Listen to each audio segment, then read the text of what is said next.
Here's a reality check that might surprise you. America's two biggest home improvement giants are walking into an earnings minefield this week, and the explosive combination of economic headwinds might just reshape the entire retail landscape. Both Home Depot and Lowe's are bracing for what could be their most challenging earnings reports in recent memory, as they navigate through a perfect storm of market obstacles that would make even seasoned investors nervous. Remember when Billy Bastek, Home Depot's executive vice president as merchandising, confidently declared that spring and summer would represent the Super Bowl season for home retail during their previous quarterly earnings discussion? Well, here's where it gets controversial. That championship game turned into more of a disappointing playoff loss than anyone anticipated. The numbers tell a sobering story that every investor should pay attention to. According to National Retail Federation data, companies specializing in building materials and garden supplies witnessed sales plummet by a minimum of 4% month after month from May through July. Meanwhile, most other retail sectors managed to post positive growth figures during the same time frame. Consumer behavior has shifted dramatically toward essential purchases, with pricing becoming the primary factor influencing buying decisions, explains Mark Matthews, the National Retail Federation's chief economist. His assessment reveals a deeper truth about current market dynamics that many retailers are struggling to address. Matthews adds another layer of complexity to the situation. The driving force and genuine necessity to stimulate expenditure in the building materials and garden supply sector simply isn't strong enough at this moment.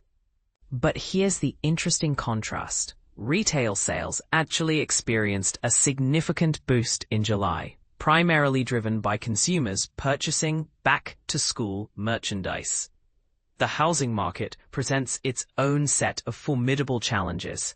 Elevated interest rates continue to suppress housing market activity, keeping property turnover at frustratingly low levels.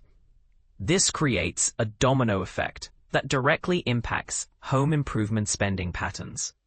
However, and this is the part most people miss, both Home Depot and Lowe's might actually emerge as winners in this challenging environment. Industry analysts suggest these retail powerhouses maintain a stronger competitive position compared to their smaller rivals, including Ace Hardware, True Value Co., and independent neighborhood hardware stores. Joe Feldman from Telsey Advisory Group points out a crucial advantage. These two dominant home improvement chains possess formidable brand recognition and competitive pricing strategies that create substantial barriers to competition. They're actually continuing to capture additional market share despite current headwinds, though he notes their tariff exposure has increased compared to the previous quarter. Credit card transaction analysis from Affinity Solutions reveals interesting purchasing patterns.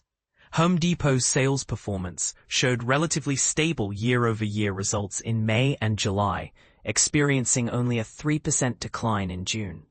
Lowe's demonstrated even more resilience, with modest sales increases in May and July, interrupted by just a 1.5% decrease in June. Wall Street expectations paint an optimistic picture for the upcoming earnings announcements. Analysts anticipate Home Depot will announce a substantial 5.1% revenue increase for their second quarter ending in July when they report on Tuesday, a dramatic improvement from last year's modest 0.6% growth. Lowe's, scheduled to release their results on Wednesday, is projected to achieve a 1.6% revenue increase for the same reporting period. But here's where the situation gets really interesting and potentially controversial. Shiraz Mian, director at Zacks Investment Research, believes the long-awaited housing market recovery might finally be approaching. His optimism stems from increasing signals that the Federal Reserve may begin reducing interest rates starting in September. This could be the catalyst that transforms the entire sector's performance. Both retail giants have been strategically pivoting toward expanding their professional contractor business segments. These customers typically make larger bulk purchases and show less sensitivity to price fluctuations compared to individual consumers. Home Depot reported encouraging growth in professional-focused categories, including concrete, gypsum, and siding materials, during their most recent quarterly report. The tariff situation remains the wild card that could dramatically impact future performance, though perhaps less severely than other retail categories face.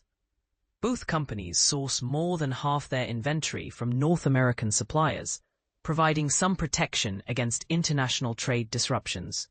However, Lowe's maintains approximately 20% of its supply chain connections with Chinese manufacturers, creating additional vulnerability. Home Depot has publicly committed to further diversifying their supply chain operations, and made a bold statement during their last earnings call. They would not increase prices due to tariff pressures. Instead, certain products might completely disappear from their shelves. Lowe's has taken a different approach, indicating that price increases would be concentrated in the second half of the year. And this is where it gets truly controversial. Are these companies making the right strategic decisions? Think about it. Home Depot's commitment to maintaining prices while potentially eliminating products entirely could either be seen as customer-focused leadership or a risky gamble that might backfire if supply chain disruptions intensify. Meanwhile, Lowe's decision to implement price increases might alienate cost-conscious consumers but could protect their profit margins. What's your take on this situation? Do you believe these home improvement giants are positioned to weather the current economic storm? Or are we witnessing the beginning of a more significant retail transformation? Are there different approaches to tariff management's smart strategic thinking? Or are they both missing opportunities that smaller, more agile competitors might capitalize on? The earnings reports this week will provide crucial insights into whether the Super Bowl season that never materialized was simply a temporary setback, or a sign of more fundamental changes in consumer behavior and market dynamics. What do you think will happen next?